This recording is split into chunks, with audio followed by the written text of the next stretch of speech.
Dr. Jack Sullivan, Jr. I direct the Ohio Council of Churches, a 102-year-old body that brings together 17 Christian denominations in Ohio for common witness and public education. I begin by acknowledging here today that the public has every right to be outraged over violent and horrific acts that distort and destroy the lives of our fellow citizens, our neighbors, public servants, and more. To be very specific, family members of murdered persons, often called co-victims, a label that I myself have been forced to wear after the murder of my younger sister Jennifer in our hometown in Cleveland 24 years ago. We are collectively justified in harboring feelings of rage and anger over the killing of our loved ones. Our sentiments, our reactions to the calculated, unethical, and immoral decision-making that drove other human beings to engage in grotesque, murderous acts that abruptly or gradually ended the lives of other human beings and forever altered the direction of our families and our communities. As we Ohioans acknowledge our frustration over acts of murder, the urgent question before us is, how do we best respond to rightfully and credibly convicted people who have angered us and hurt us the most through their grotesque, murderous acts? Well, while I am certainly a co-victim, I'm also a man of Christian faith who represents thousands of hope-infused Christians who participate in the Ohio Council of Churches. Through these intersecting identities, I am poised to advance here and now the belief that whether a life-ending act is carried out on a Cleveland street or in a Chillicothe prison as authorized by the state, killing is wrong. To be sure, homicide, to show that homicide is abhorrent, is itself abhorrent.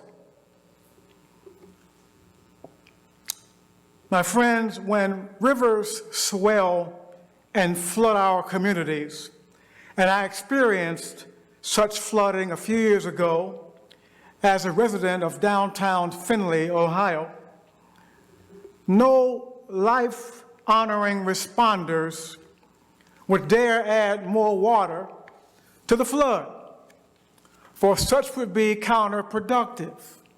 Instead, they would try to stop the flow of water and therefore stop the flooding.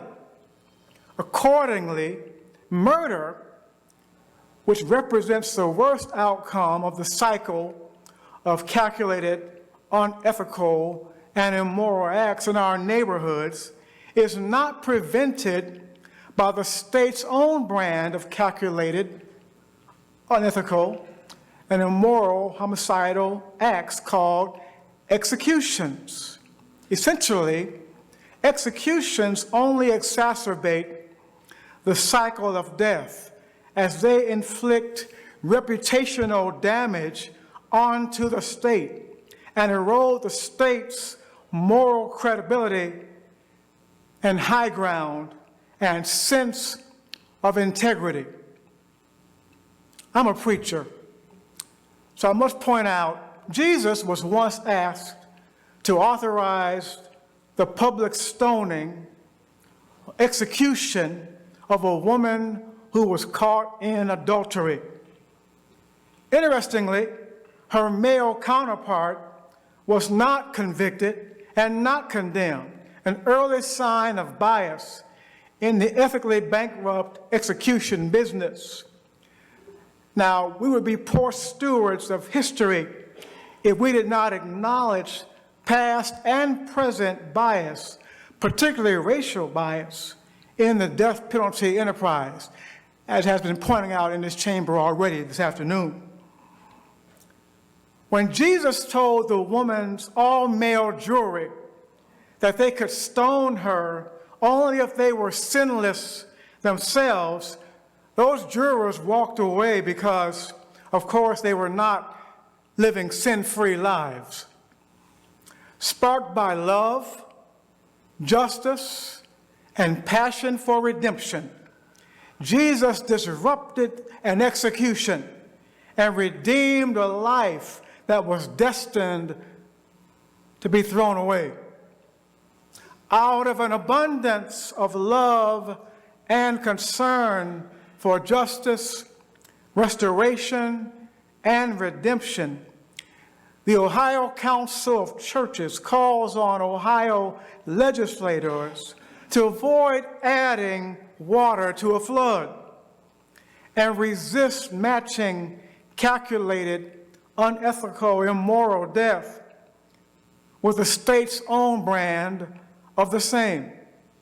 No one, regardless of who they are or what they have done, should ever be discarded.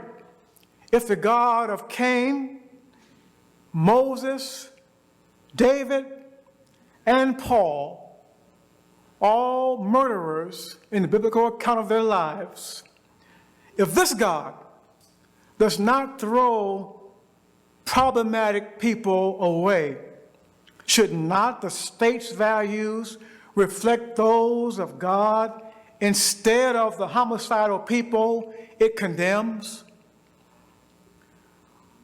We join Senators Antonio and Huffman and their distinguished bipartisan array of colleagues in calling for an end of the death penalty in Ohio, for it is a hollow instrument of death that offers no justice, no healing, no wholeness, and no redemption.